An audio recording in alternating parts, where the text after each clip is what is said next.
What you are seeing on the streets of London right now is more than a political march.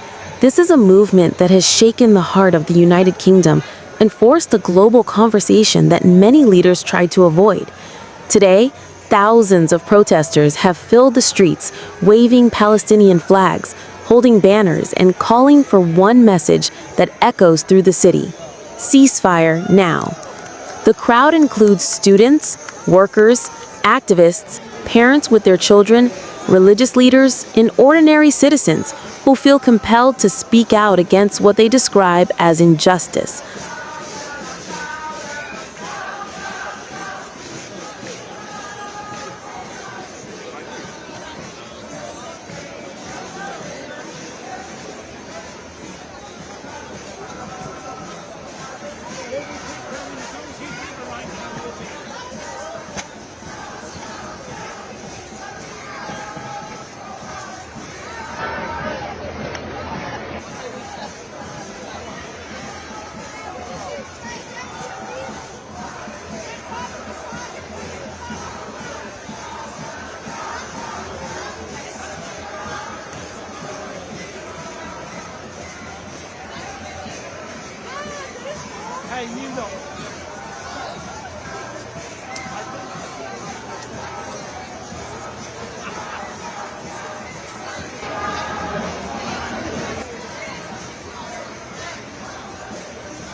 Oppression, and the ongoing suffering of civilians in Gaza.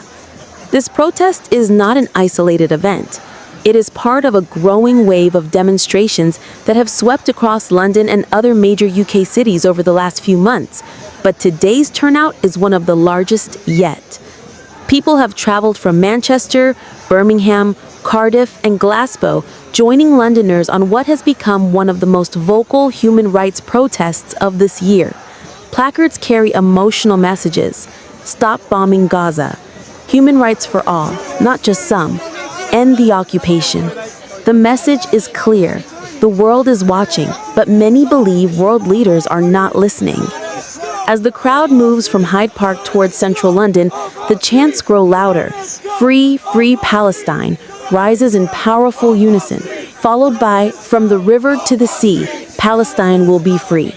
A slogan that has sparked political controversy, but protesters insist it represents their demand for freedom, equality, and justice for Palestinians living under decades of conflict. Many are marching not out of hate, but out of hope. Hope that collective voices can pressure leaders to act. But to understand why this protest is happening now, we must understand what triggered this outrage. Over recent weeks, violence in Gaza has intensified following Israeli military operations. Entire neighborhoods in Gaza have been reduced to rubble. Hospitals are overwhelmed. International aid groups report a humanitarian catastrophe. According to UN reports, thousands of civilians have been killed, many of them women and children. Water, electricity, and medical supplies are critically low. Protesters say the world cannot stay silent while civilians suffer.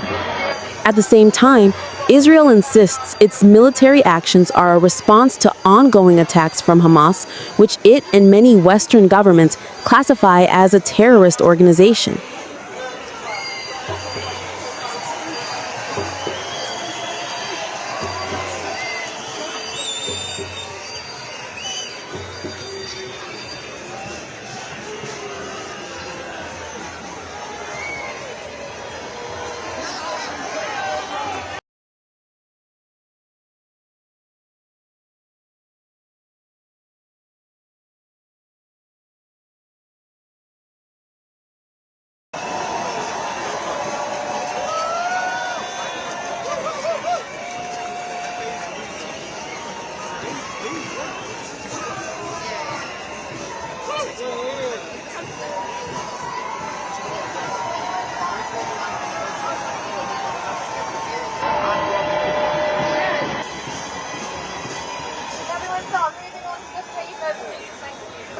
Israel claims it has the right to defend itself from rocket fire and threats to national security.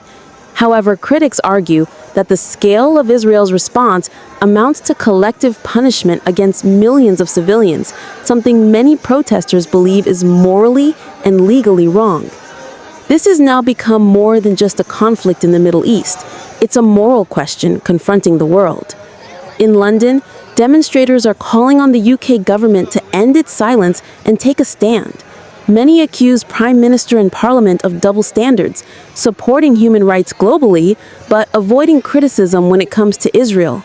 Protesters demand the UK push for an immediate ceasefire, stop supplying weapons to Israel, and support international investigations into possible war crimes. Several human rights organizations, including Amnesty International and Human Rights Watch, have made similar demands. But this protest is also about something deeper: anger at years of Western inaction. Many in the crowd say they have marched too many times, watched too many lives lost, and still seen no change. Some carry photos of children killed in Gaza. Others hold signs quoting international law. Occupation is illegal. War crimes must be investigated. The emotional tone of the march is a mix of grief, frustration, and determination. Yet despite the passion in the streets, the protest has not been without tension. Police have deployed heavily across the city. Roads are closed. Surveillance units are monitoring the march.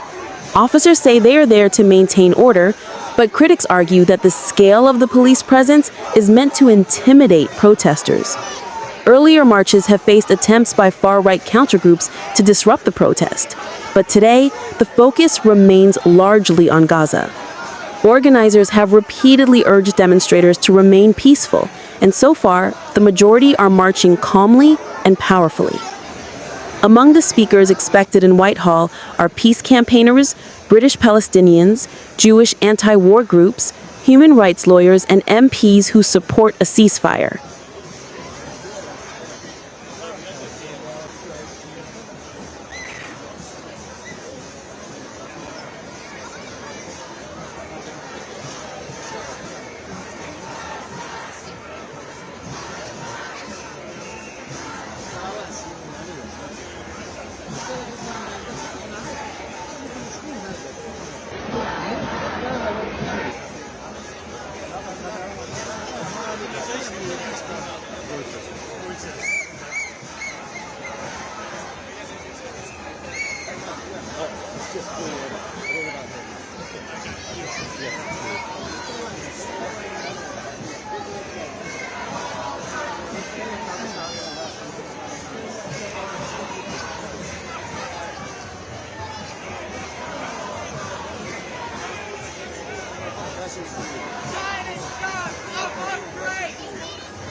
One powerful presence in the march is Jewish Voice for Peace UK, a group of Jewish activists who oppose Israel's military operations. They carry signs reading, "Not in our name," and "Justice for Palestinians is not anti-Semitism." They say they are marching to show that criticism of Israel is not an attack on Jewish people, but a demand for human rights. And this is one of the strongest messages of today: unity. Muslims, Christians, atheists, Jews, Arabs, Africans, Asians, Europeans, all marching together. It is a rare and powerful reminder that humanity is bigger than politics.